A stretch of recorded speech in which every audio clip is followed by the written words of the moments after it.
दरवाजा उघडा. काय झालं? दरवाजा बंद केला. बंद तिथे गोदावरीला कोणी पळून नेलो. गोदावरीला काय बोलताय?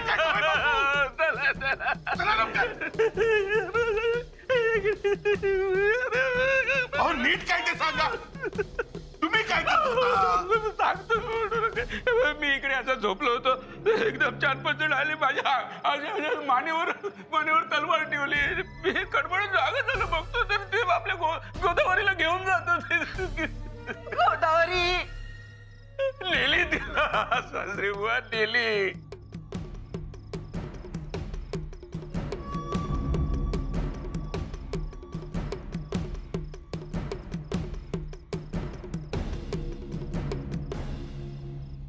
पण तुम्ही घाबरू नका सासरे बुवा. मी सोडणार नाही. मी त्यांचा पाठलाग करतो. घेऊन येतो त्यांना. सोबत घोडा घेऊन जा. मी किल्लेदाराला सांगतो. तो मावळे पाठवी तिला शोधायला. हा चल. नाही सासरे भाऊ नको नको नको. उगीच पोपाटा होईल. हा ती सापडली तर विषय संपतो ना मग. पण ती सापडलीच नाही तर अहो हा शेला कोणाचा आहे? हा तर युवराजांचा शेला दिसतोय. बघा. हो अगदी तसाच दिसतोय. अहो तसाच म्हणजे काय युवराजांचाच आहे तो. युवराजांचा. अरे देवा. म्हणजे सासूबाई युवराजांनी आपल्या गोदावरीला पळू. युवराज?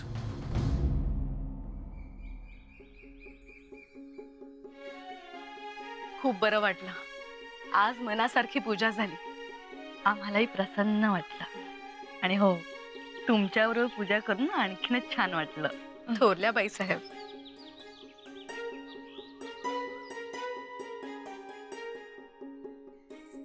अहो खरंच सांगतोय आम्ही.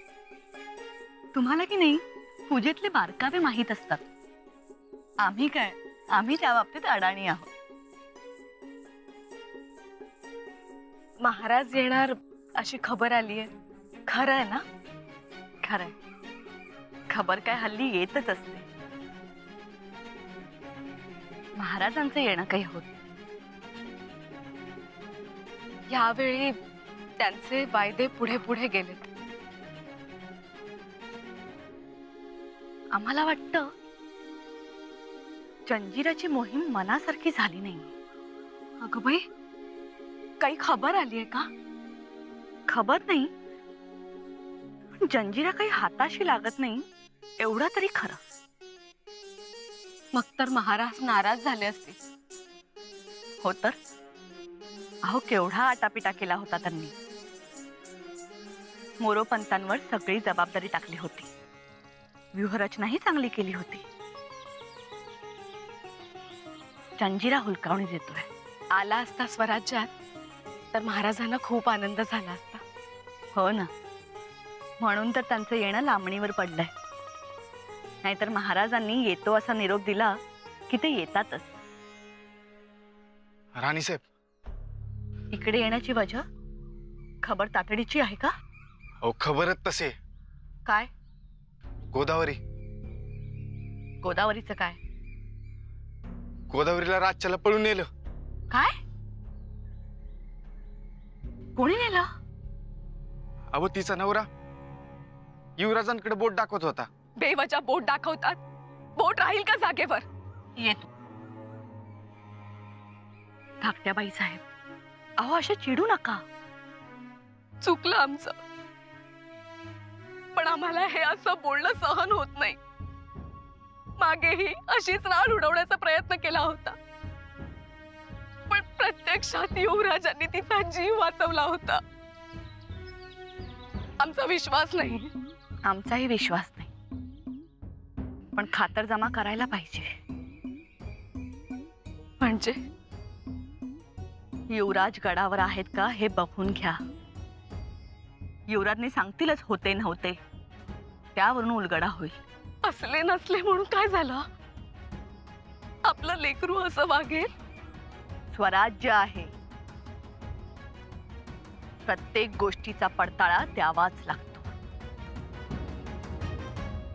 आता कोणत्या तोंडाने मी बाहेर पडावं निराजी पंत? काय होतं आणि काय झालं परमेश्वरा. पंत, धीर धरा, सगळं ठीक होईल. तरणीसाठी पोर नेली, जीवाला काय वाटत असेल. पण एवढं धाडस केलं कोणी? आता कोणी म्हणून काय सांगू. माहित असेल तर सांगा, आत्ता जेर बंद करून आणू. सांगा कोण आहे. युवराज.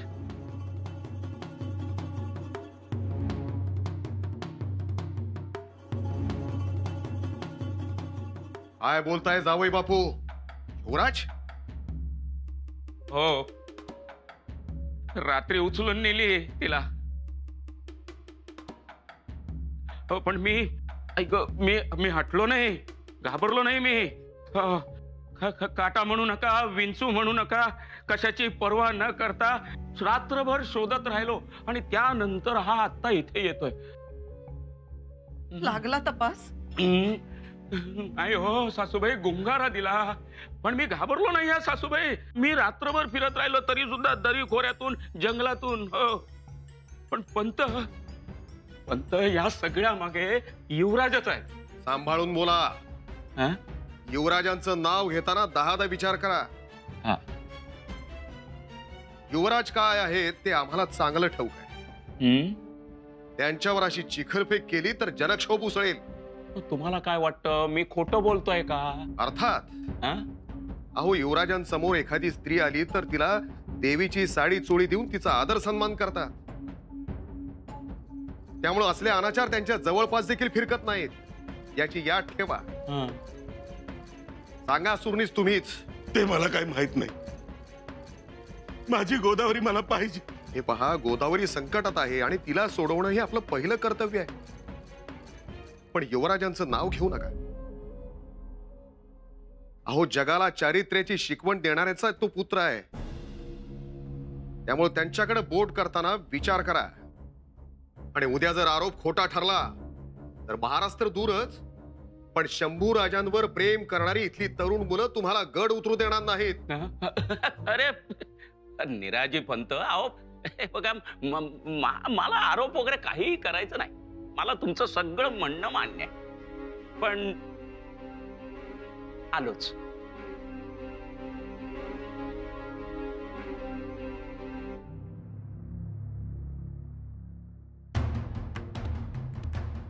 आता हा शेला, हा आमच्या सासूबाईंना गोदावरीच्या खोलीत सापडला.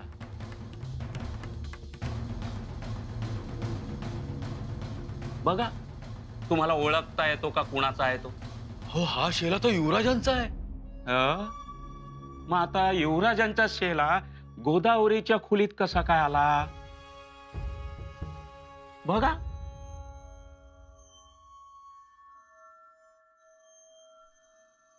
हा शेला इथं आला आणि तो कसा आला हे बघितलंच पाहिजे. हा, पण दुसरं म्हणजे मी इथं निराजी पंत म्हणून नव्हे, मग तर स्वराज्याचा न्यायाधीश म्हणून आलोय. त्यामुळे तुम्ही मला सांगा, आपण चर्चा करू, यातून मार्ग काढू. मी शब्द देतो, ती जबाबदारी माझी. आपण आधी गोदावरीचा शोध घेऊ. हो, म्हणजे नक्की नक्की गोदावरीला शोधा पंत, नाहीतर मी वेडा पिसा होईल. तुम्ही नक्की शोधून काढा तिला. युवराज कुठे आहेत? बोलवा त्यांना. मातोश्री, युवराज गडावर नाहीत. गडावर नाहीत? गेले कुठे? काय झालंय? सुरनिसांच्या घरातून गोदावरीला पळवून नेलंय कोणीतरी. ग बाई, आम्ही काल तर भेटून आलो तिला. हो ना, आम्हालाच विचारून तर गेलात. काय म्हणाली ती तुम्हाला? नाही मातोश्री, आम्हाला जास्त बोलता आलं नाही. आणि तिची आई म्हणाली, तुम्ही यात पडू नका. पण आम्ही म्हणालो, गोदावरी संकटात आहे. पण त्यांनी ते ऐकूनच घेतलं नाही. पण तुम्हाला कसं समजलं? गोदावरी संकटात आहे ते? युवराजांना ती सांगत होती काल, पण केदारजींनी ते सांगूच दिलं नाही. म्हणजे असं युवराज म्हणत होते. हे तुम्ही म्हणताय, पण पुन्हा युवराजांकडे त्यांनी बोट दाखवलंय. युवराजांकडे? युवराजांना काय तेच काम आहे का? बघा ना, आमची तर मतेच काम करत नाही. युवराजांना जर असं कोणी हकनाक बदनाम करणार असेल तर जे बोलतील त्यांना आम्ही सोडणार नाही. कडक शासन करू. करायलाच पाहिजे. अशी हिम्मतच कशी होते युवराजांबद्दल बोलायची? नाही मातोश्री, यात आम्हाला षडयंत्र दिसतंय. आम्हालाही तेच वाटतंय. पण युवराज आहेत कुठे? महत्वाच्या कामासाठी गेलेत. सांगून गेलेत का? नाही. युवराजही गडावर नाहीत आणि गोदावरीलाही पळवून नेलंय. कसला हा योगायोग?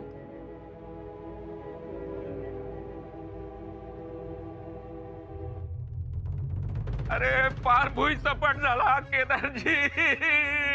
आयुष्यातून उठवला या केदारजीला. अहो माझी बायको उचलून नेली पंत कोणीतरी. अरे शोधा तिला, शोधा. केदारजी, तुम्ही गडावर कशाला आला? अहो कुठे जाणार? दात कुठे मागणार बायको माझी पळून नेल्यावर? सांगा ना. हे बघा, आपण खरं खोटं पाहून न्याय केला असता. अहो पंत, खरं खोटं नंतर करा, आधी माझ्या गोदावरीला शोधा. हे बघा, महाराज गडावर नाहीत आणि तुम्ही सदरेपर्यंत आलात. तुम्ही असं येऊ शकत नाही. त्यासाठी काही नियम आहेत. नियम? सुरनिसांचे जावई आहात म्हणून कुठेही परवानगी नसता येऊ जाऊ नये. पंत, भीतीपोटी कोणी बोलत नाही म्हणून इथं एकदम आत येऊन आरडाओरडा करणं बरं नव्हे. पद्धत असते हर एक गोष्टीला. वरून मलाच शिकवताय पद्धत असते म्हणून. अरे माझी बायको पळून नेली तेव्हा नाही आठवली पद्धत, तेव्हा नाही आठवले नियम. ते काय नाही, स्वराज्यात न्याय मिळतो म्हणून मी इथे न्याय मागायला आलेलो आहे. तुम्ही युवराजांना बोलवा. युवराजांना ते तुम्ही सांगू नका. ते आम्ही ठरवू त्यांना बोलवायचे की नाही ते. तुम्ही नसते आरोप करू नका. वा पंत वा, वरून मलाच कोंडी. हे बघा पंत, मला काय आरोप करण्याची हौस नाहीये. मला फक्त माझी गोदावरी पाहिजे. गोदावरी ही मिळेल. मी शेला दाखवला होता, माझ्याकडे पुरावा आहे. या शेल्याचा मालक तुम्ही शोधून काढा, मग तुम्हाला गोदावरी सुद्धा सापडेल. चला पंत, तुम्ही माझी फिर्याद नोंदवून घ्या. लिहून घ्या माझी फिर्याद. अरे माझी सोल्यासारखी बायको गोदावरी कुठे गेलीस गे तू? माझी रूपवान गुणवान बायको आता कुठे शोधू मी तिला? सांग ना, कुठे शोधू? आणि पंत, पंत तिने काही जीवाचं बरं वाईट करून घेतलं तर? आम्ही घेऊ शोध. पंत, अशी गरीबाला मदत करा. तर तुम्ही असं करा ना, युवराजांना विचारा. त्यांना माहिती असेल त्यांनी कुठे दडवली आहे तिला.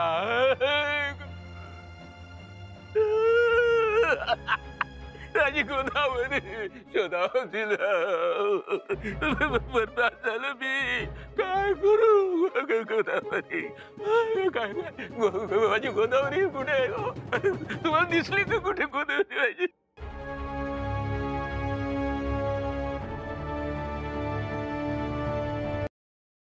युवराजांविरोधात कोणीतरी षडयंत्र रचतंय. आम्हालाही तेच वाटतंय. मातोश्री, जे भल्या भल्यानं जमलं नाही ते त्यांनी केलं. आणि का केलं तर आपल्या आऊसाहेबांचे संस्कार. त्यांनी ठरवूनच युवराजांना घडवले. हे कुभांड आहे हेच खरं. ती बिचारी गोदावरी एकदा सापडली की मग चिंता नाही. एक सांगू मातोश्री, स्वराज्यात आता बदअंमल होत नाही. राज्याभिषेकापासून तर नाहीच नाही. जे चोर दरोडेखोर होते ते सुद्धा आता स्वराज्यात सामील झाले. शेताभातात एकटी स्त्री जाते पण तिच्याकडे डोळा वर करून बघायची हिंमतही होत नाही कोणाची. याचं कारण म्हणजे आपल्या आबासाहेबांचा धाक आणि आऊसाहेबांची शिकवण. खरंय. तुकाराम महाराजांचं परकीय नारी रखुमाई समान हे सूत्र रयतेने अंगीकारलंय. पण मग स्वराज्याच्या सुरनिसांच्या वाड्यातून एक स्त्री पळवली जाते असं होईल? आपल्या आबासाहेबांना वाईट वाटेल असं कृत्य कोण करेल? नाहीच की हो सूनबाई. मातोश्री, याचा अर्थ पळवणारा कोणी लांबचा नाही.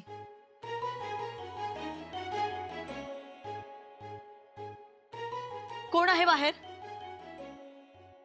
जी, सदरेवर कोणी पंत असतील तर आम्ही याद केली असा निरोप द्या. जी.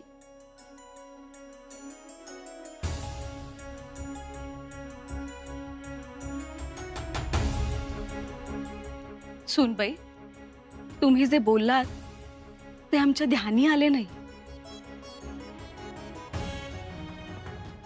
मातोश्री, या गोष्टीचा नीटपणे सावध शोध घ्यायला हवा.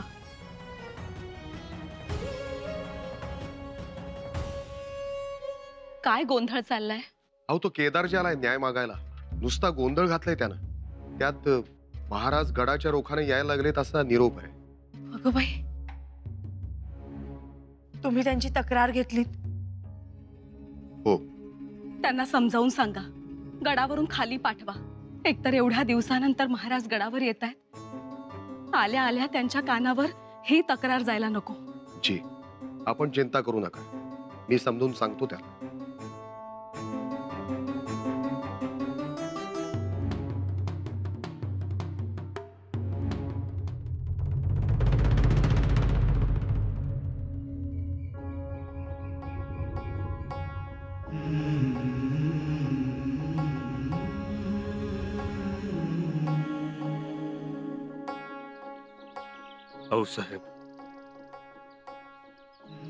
आऊसाहेब, मोठी उमेद घेऊन जंजिऱ्यावर चालून गेलो होतो, पण यश आलं नाही. गेली 20 वर्ष जंजिरा काबीज करण्याचा आटोकाट प्रयत्न करतो आहोत, पण जंजिरा हाती लागत नाही. आऊसाहेब, आपले आशीर्वाद थोर आणि ते सदैव आमच्या पाठीशी आहे, पण आम्हीच कुठेतरी कमी पडतो आहोत. जंजिऱ्यावर वेढा घातलाय ही बातमी समजल्यानंतर सिद्धी कासिम आणि सिद्धी संबळ देखील मदतीस आले होते. आम्हाला आणखीन एक गोष्ट कळली. मोगलांनी 5,000ची फौज पाठवली होती आणि त्याचबरोबर 500 बंदुकींची रसदही पाठवली होती. का कोण जाणे ती वेळेवर तिथे पोहोचली नाही, म्हणून अनर्थ, मोठी हानी टळली. आऊसाहेब,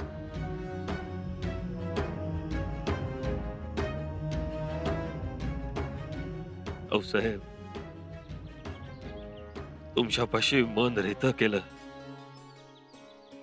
सारा बरं वाटतंय. आता हे अपयशाचं ओझं घेऊन गड चढताना त्रास थोडा कमी जाणवेल. आता शंभूराजे असते तर बरं झालं असतं. हो ना, आताच सगळ्या गोष्टींचा खुलासा झाला असता. आणि कोणत्या मोहिमेवर गेले तेही ठाऊक नाही. आम्हालाही नाही सांगितलं. गडबडीत गेले. सूनबाई, तुमच्यामुळे आम्ही थोडे सावरलो होतो, पण आता महाराज आलेत. त्यांना समजलं तर? मातोश्री, हो, समजणारच त्यांना. आम्ही काय म्हणतो, इतर कोणी कानावर घातलं तर गैरसमज होऊ शकतो, म्हणून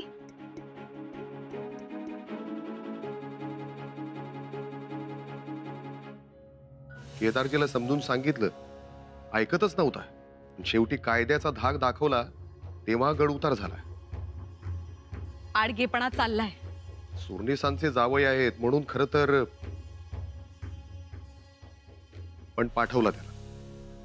आणि दुसरी खबर म्हणजे महाराज गड चढून येत आहेत. अगं बाई, आलेच? पंत, महाराजांच्या कानावर हे जाऊ देऊ नका. जी, ती खबरदारी घेतो आम्ही.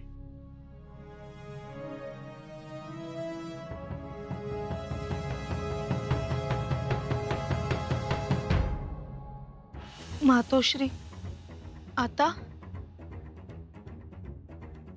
आता काय, महाराजांसमोर कसं जायचं हा प्रश्न तर आहेच. पण त्यांना ही खबर कशी कळतीये की कळलीये याचीच धास्ती वाटते आता.